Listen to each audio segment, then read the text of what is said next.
You're watching Capital Gains, Yahoo Finance's unique look at how US government policy will affect your bottom line long after the presidential election polls have closed.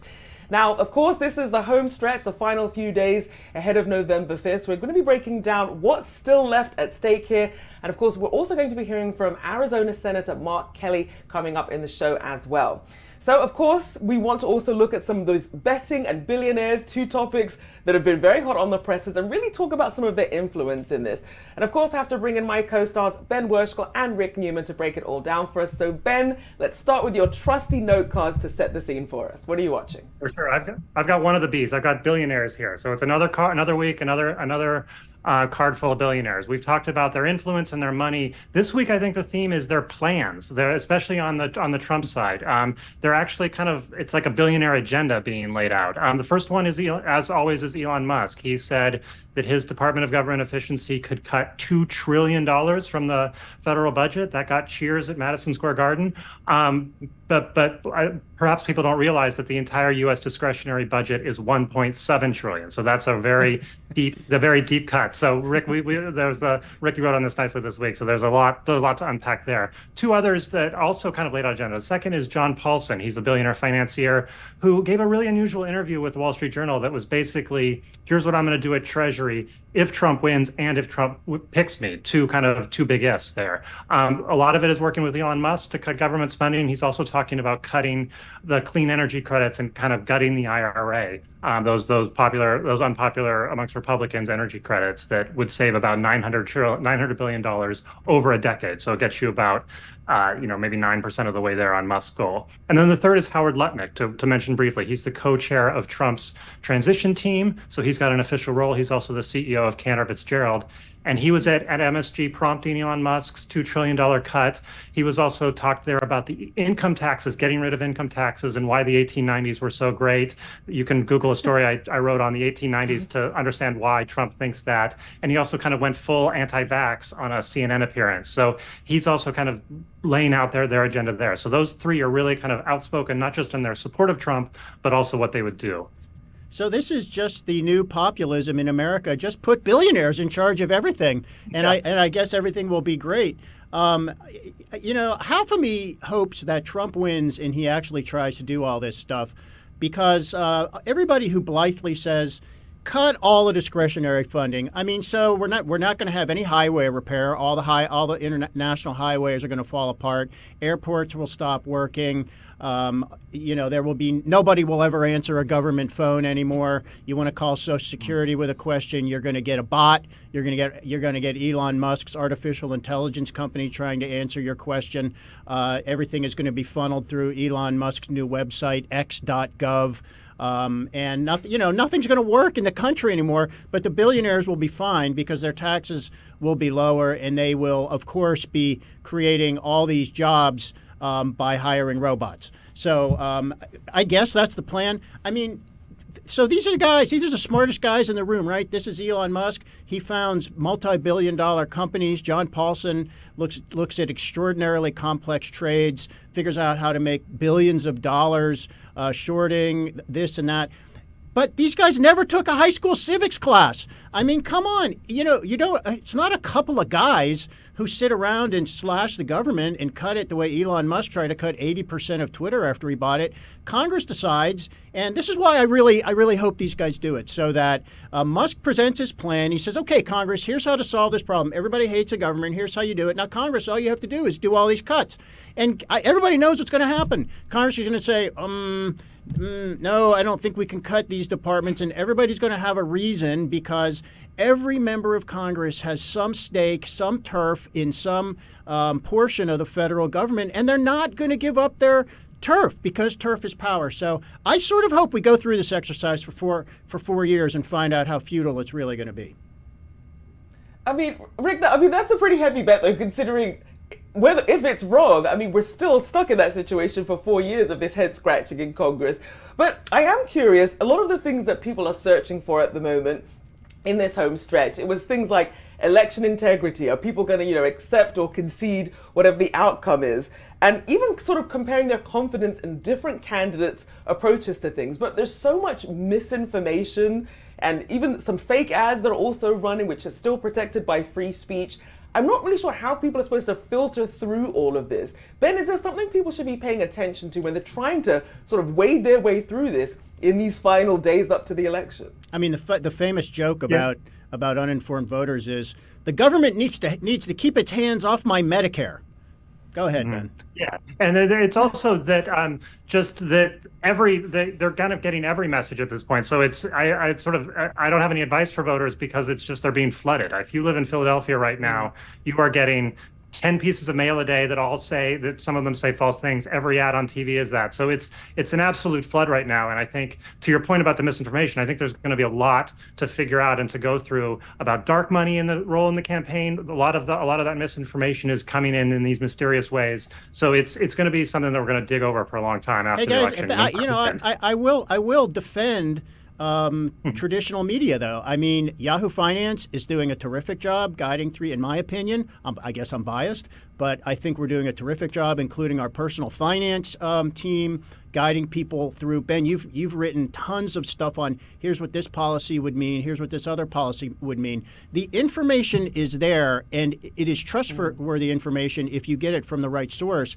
But if all you're doing is if you're just going to be influenced by whatever the last piece of propaganda that flies in front of your face before you vote, I mean that's kind of hopeless. People do actually have to work a little bit to figure out what these policies mean and figure out the ones they care about and what's going to affect them. Don't be taking your information from social media, from TikTok, from whatever unexpected stuff shows up in your email inbox.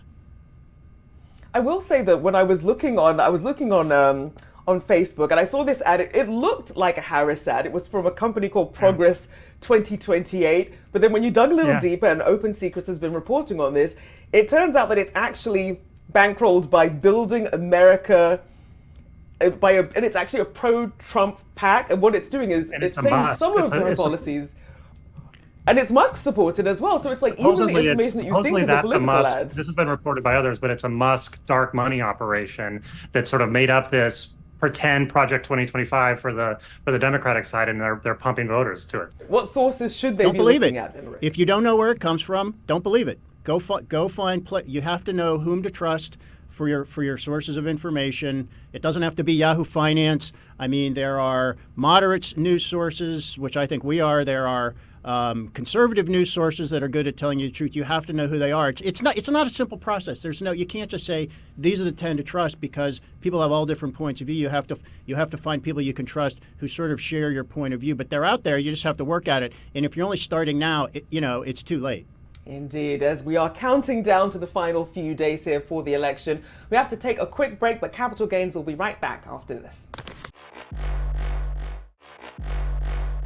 Welcome back to Capital Gains. We're joined now by Arizona Senator Mark Kelly. Senator, welcome to the show. Now, of course, you have the distinction of being in a state that's not only a swing state, but also a border state, bringing together two very important issues here. Walk us through what you're seeing in Arizona right now in terms of the flood of support that you're seeing and some of the challenges as well.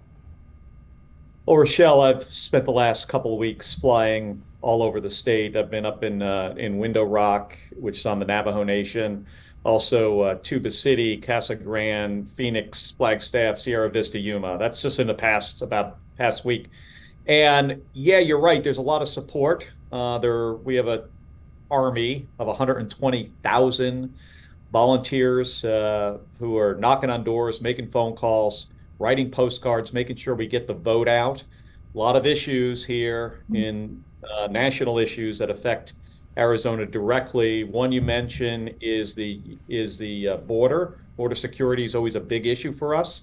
We had an opportunity, like I think you know, to pass strong border security legislation that Donald Trump killed.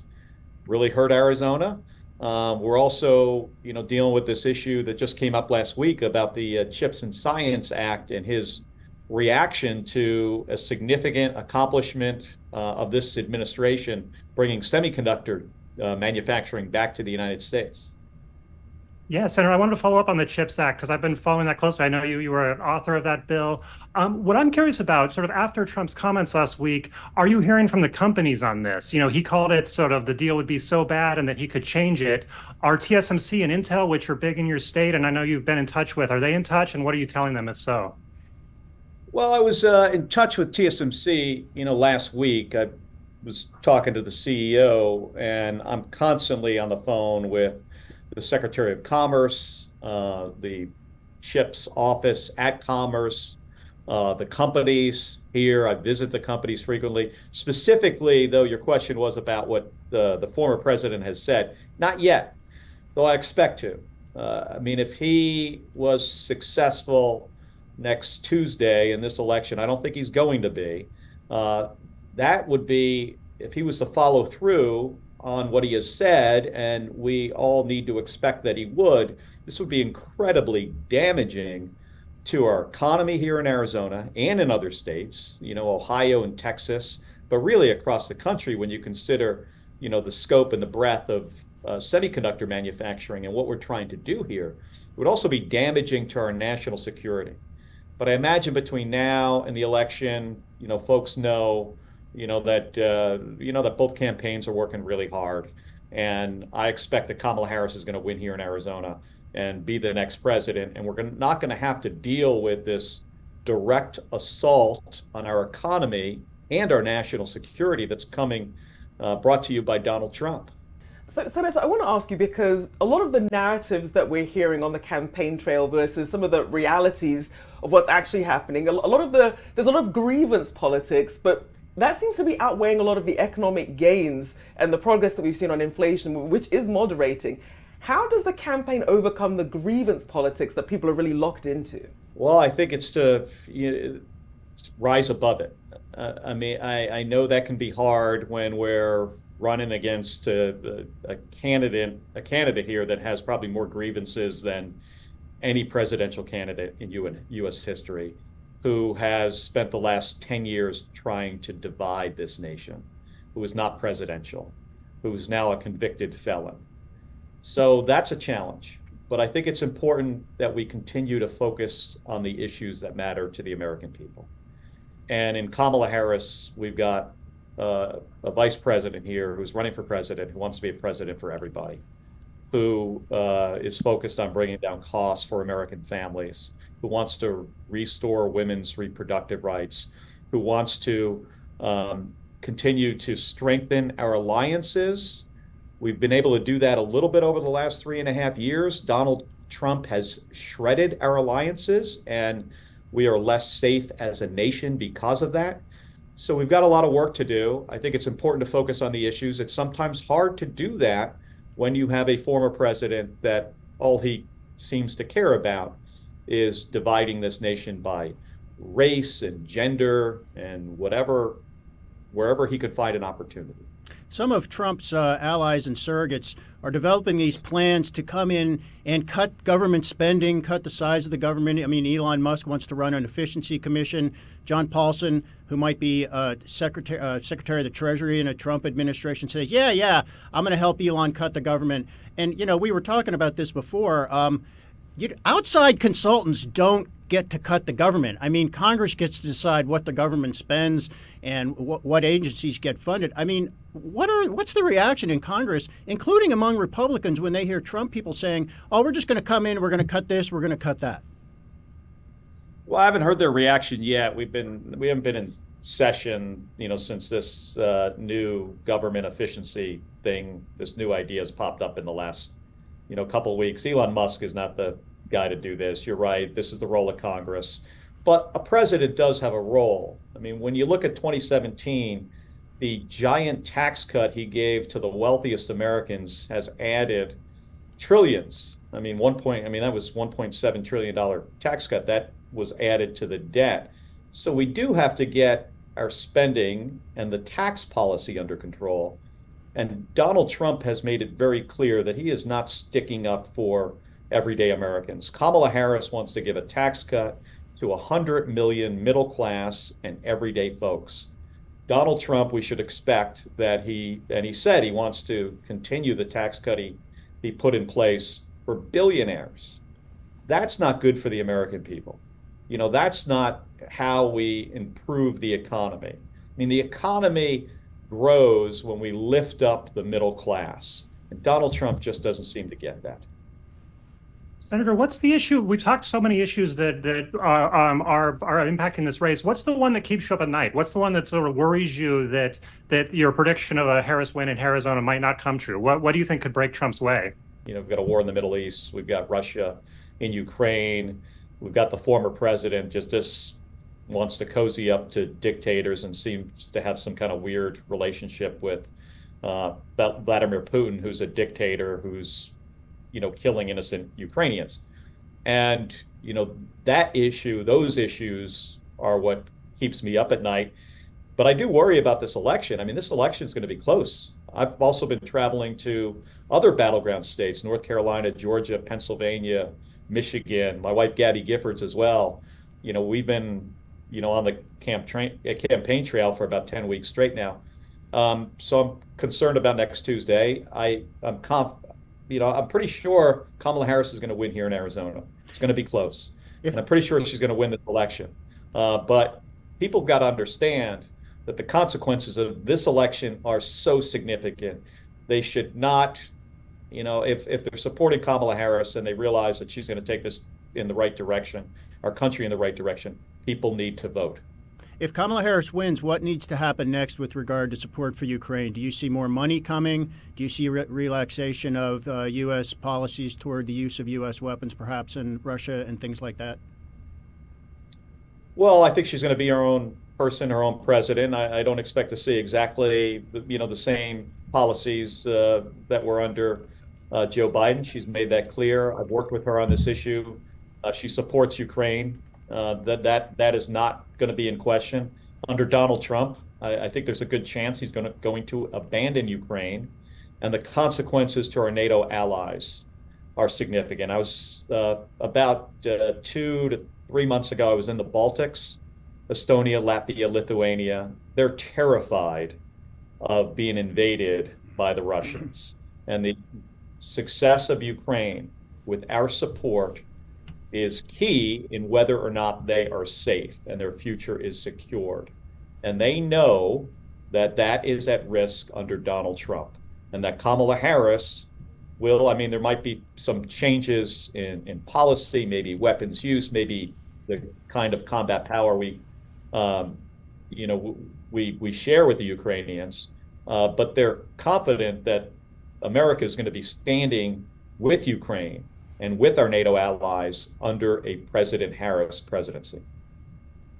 And Senator, just very quickly, we know that both Trump and Harris have different approaches to how to bring back more manufacturing to the US, whether it's through tariffs or taxes. For people who are sitting on the sidelines, if it's moderates, if it's independents, undecided voters, what should they keep in mind when they're trying to factor all of this in at this 11th hour with we're just days away from the election? Well, they should understand that Trump's tariff plan is a ridiculous plan. I mean, taxing everything that comes into this country, a 20% tax is going to be transferred over to the American people. So the price on anything that's imported is going to go up by 20%.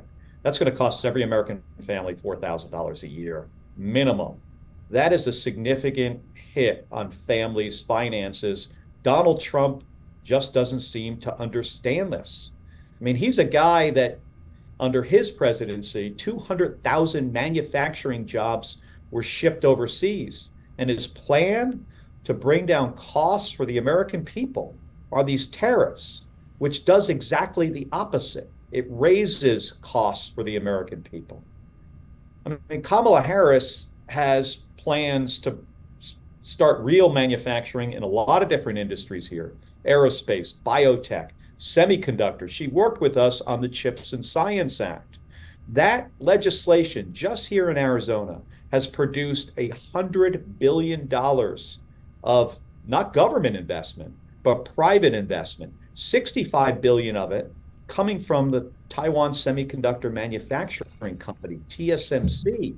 That's creating tens of thousands of good paying jobs that's going to drive this economy here in Arizona and in many other states. Donald Trump has said he's going to kill them. People who are working today in these jobs in Arizona and Ohio and Texas and other states are going to lose their jobs if Donald Trump becomes president. He said he's going to kill this. He said he's going to replace it with tariffs, which would then mean that the price of everything that has a semiconductor chip in it is going to go up dramatically. That means your phones, your cars, your computers, the weapon systems that we need to protect ourselves. So there's another reason, why our country is going to be less safe if Donald Trump gets a second bite at the apple here for being president.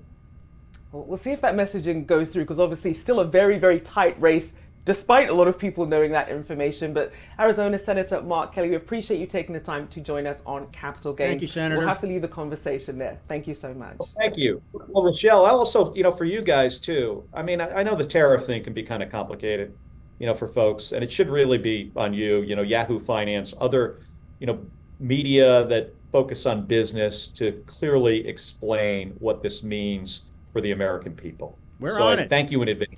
Yeah. Thank you. Yeah, we're definitely covering it. Appreciate you, Senator. Appreciate it. Thank you. Well, before we sign off, we want to give you a look ahead as to what we should be keeping an eye on election night. So Ben, kick that off for us. Yeah, so I think there's a lot of expectation that we're going to be waiting weeks or days, hours, maybe even weeks to know who the president is. But I have three things that you can watch for financial observers to watch that we'll probably know sooner. The number one is obviously, do we have a split Congress? There is a chance that we'll know soon that with the Senate and the House makeups and whether that's split. And if that's the case, then we'll have a real sense of kind of the policy direction on a lot of fronts. Taxes is the number one. If Republicans and Democrats have to compromise on taxes, well, who's in the White House actually matters less on issues like that. So that's number one. A second one, more specific, is the fate of Sherrod Brown in Ohio and his Senate banking gavel.